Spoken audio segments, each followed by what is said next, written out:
Hello friends, कैसे हैं आप लोग। उम्मीद है आप लोग बहुत अच्छे होंगे। फ्रेंड्स, आप सभी का हमारे YouTube channel AK educational squad में स्वागत है। फ्रेंड्स, मैं फिर आपके लिए लेकर आ गया हूं कुछ महत्वपूर्ण प्रश्न फिजिकल एजुकेशन से संबंधित। सारे क्वेश्चन सेलेक्टिव हैं, इंपॉर्टेंट हैं, इसलिए वीडियो को लास्ट तक देखना और कम से कम 2 से 3 बार देखना, क्योंकि इस वीडियो में सारे क्वेश्चन बहुत ही अच्छे लेवल के हैं, तो इसलिए ये वीडियो आपके लिए बहुत ही ज़्यादा खास हो जाता है। तो चलिए फ्रेंड्स, बिना देरी के स्टार्ट कर लेते हैं। आज का हमारा पहला क्वेश्चन है, भारत में पहली बार राष्ट्रमंडल खेलों का आयोजन कब हुआ? तो 2010 में हुआ था। कहाँ पर? दिल्ली में। और यदि संस्करण की बात करी जाए तो 19वां संस्करण था। ठीक है, बात आई है राष्ट्रमंडल खेलों की, तो मैं आपको बता देता हूं, जो राष्ट्रमंडल खेल होते हैं इन्हीं को कॉमनवेल्थ गेम्स भी बोला जाता है। यदि पूछ ले इनकी शुरुआत कब से हुई, तो 1930 हैमिल्टन कनाडा से इसकी शुरुआत हुई थी। इनका आयोजन भी प्रत्येक 4 वर्षों के अंतराल पर होता है। ठीक है, चलिए अगला देख लेते हैं। प्रश्न नंबर 2, फीफा विश्व कप का 23वां संस्करण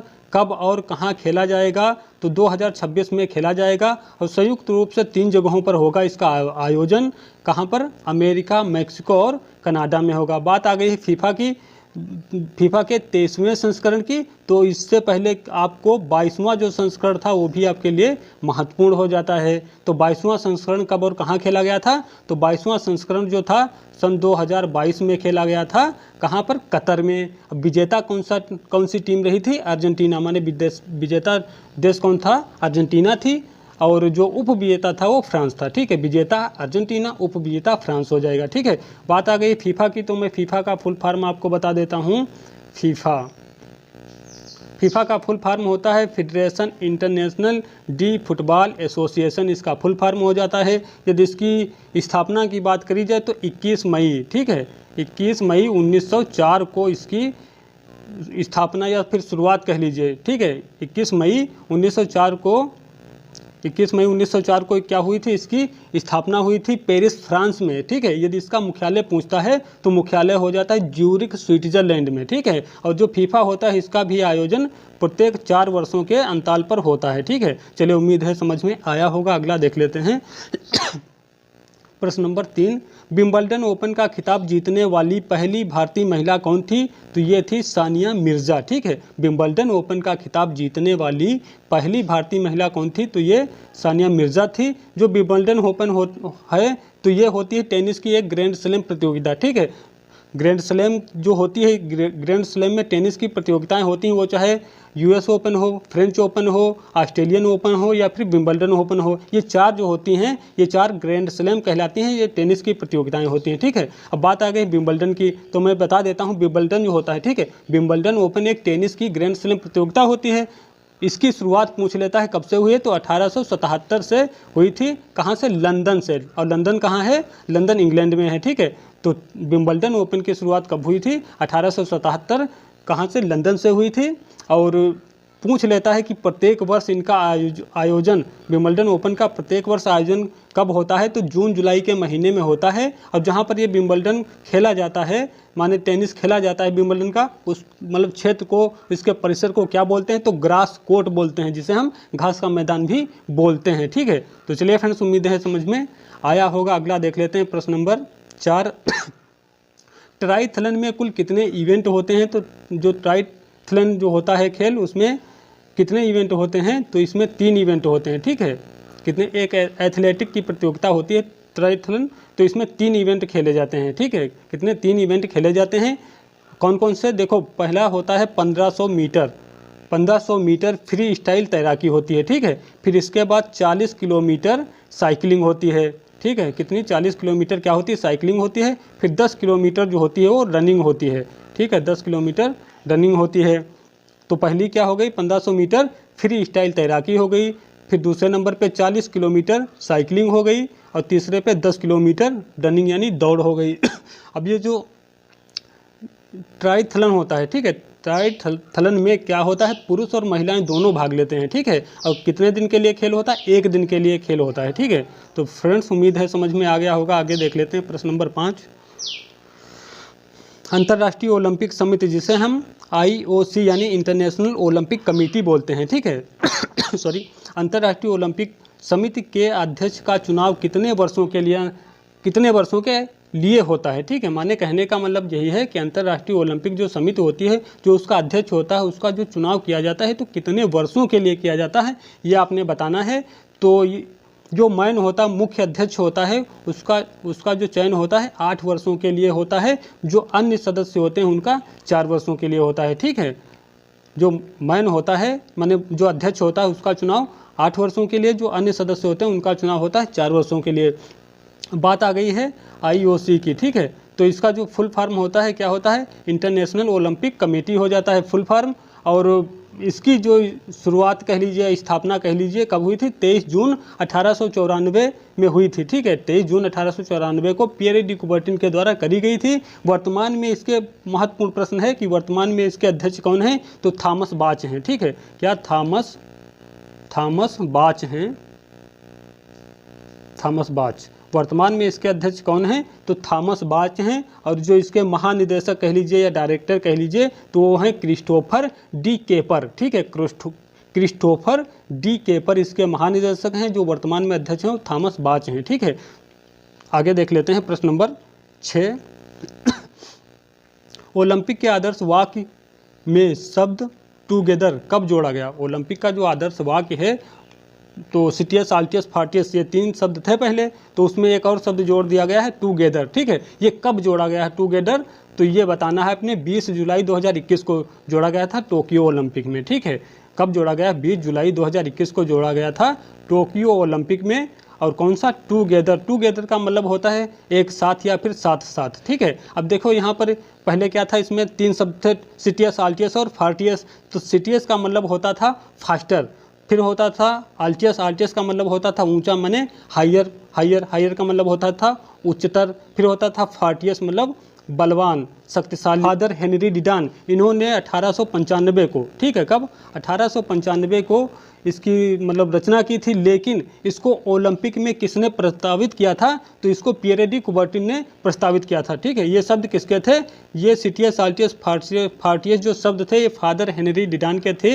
इन्होंने कब रचना करी थी, 1895 को इसकी रचना करी थी। लेकिन इनको कह लीजिए आप उधार ले लिया था किसने, फादर हेनरी डिडान ने, क्योंकि जो फादर हेनरी डिडान है, पियरे डी कुबर्टिन थे, एक क्लोज घनिष्ठ मित्र थे, ठीक है। तो ये शब्द किसके थे, फादर हेनरी डिडान के थे। लेकिन इनको किसने ले लिया था उनसे, पियरे डी कुबर्टिन ने ले लिया था, प्रस्तावित ओलंपिक में प्रस्तावित किया था। कौन, वो पियरे डी कुबर्टिन ने, ठीक है। तो ये इतनी जानकारी आपको होनी चाहिए। अगला देख लेते हैं प्रश्न नंबर 7। भारतीय ओलंपिक संघ जिसे हम IOA कहते हैं, तो भारतीय ओलंपिक संघ की स्थापना कब हुई, 1927 को इसकी स्थापना हुई थी, ठीक है।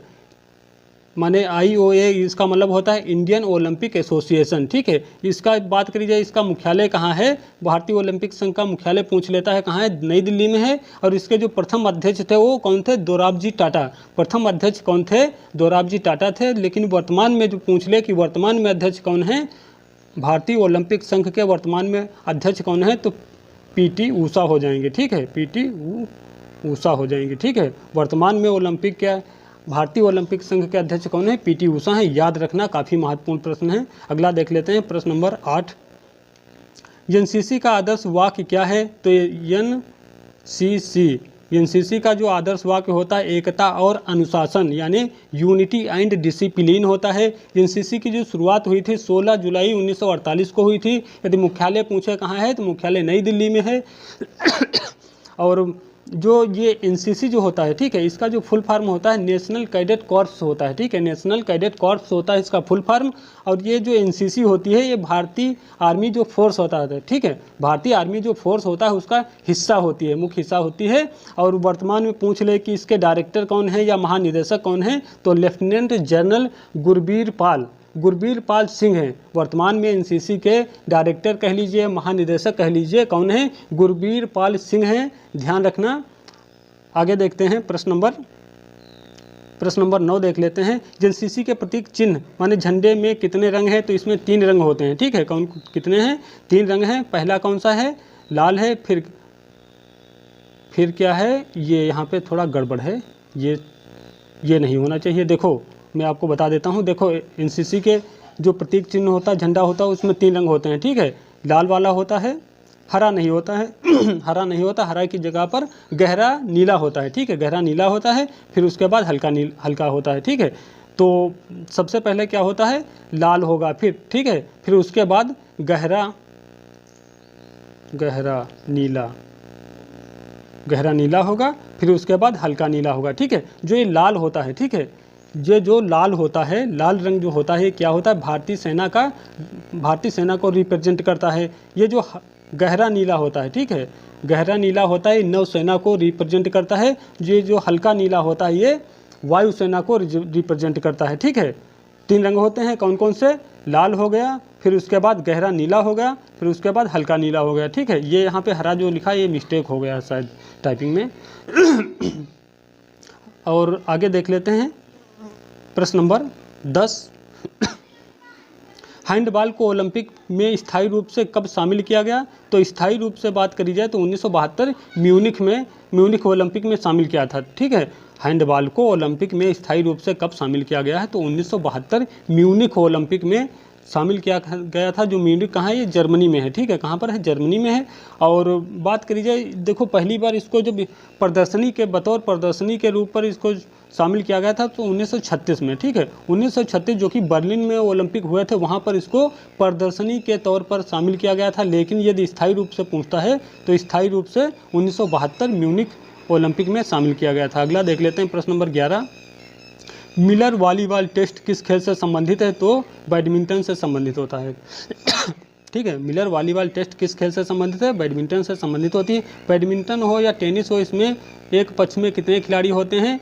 तो यदि सिंगल के लिए है तो 1 खिलाड़ी होगा एक पक्ष में, या डबल्स की बात करी जाए तो 2 खिलाड़ी एक पक्ष में होंगे, ठीक है। आगे देख लेते हैं प्रश्न नंबर 12। प्रश्न नंबर 12 है बायोमैकेनिक्स को हम जैव यांत्रिकी भी बोलते हैं, ठीक है। बायोमैकेनिक्स कह लीजिए या फिर जैव यांत्रिकी कह लीजिए। तो बायोमैकेनिक्स का पिता किसे कहा जाता है? तो ये कहा जाता है जियोवानी अल्फांसो बोरेली हैं किसके पिता? बायोमैकेनिक्स या फिर जैव यांत्रिकी के अब यहाँ पे बायोमैकेनिक्स जो होता है ये 2 शब्दों से बना होता है, ठीक है। कौन कौन से?